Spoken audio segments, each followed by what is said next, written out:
may not jump, but I pray that in your encounter with God this morning, He will teach us richly. Matthew chapter 8 is an interesting passage and an interesting section. I got involved in something I try to refrain from, and that's getting into discussions on the internet. But I saw a Facebook post yesterday, I just couldn't. I tried actually for 2 days. I saw it on Friday. I tried. It was waking me up at night. It was bothering me. It was perplexing me how somebody could say such a thing. And so I had to step in and weigh in on the thoughts. One of the questions, they were questioning if Matthew, Mark, Luke, and John ever even met Jesus Christ. They said that because there was no last name given, that they probably weren't even real people.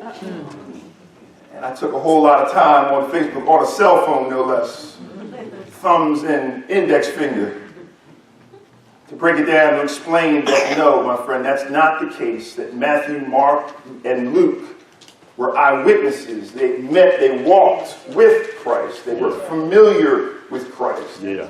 So why is there so many contradictions? Why do they say different things? Matthew says one thing, Mark says another, Luke says another. Why is that then? If you know so much, I said, well, it's because Matthew is writing to the Jews.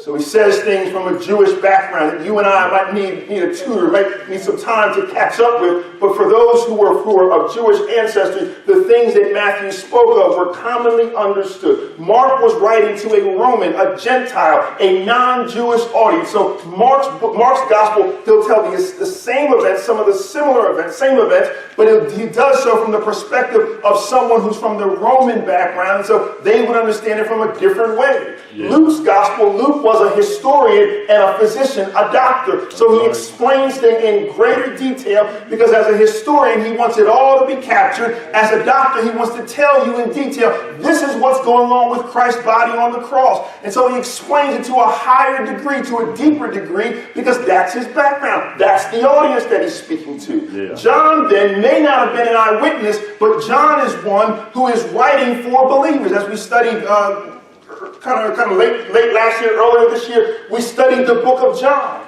And we saw that John says that I'm writing this book for believers that they would know. That's why a lot of times our messages in Christian churches come from the book of John, because most of us are not Jewish.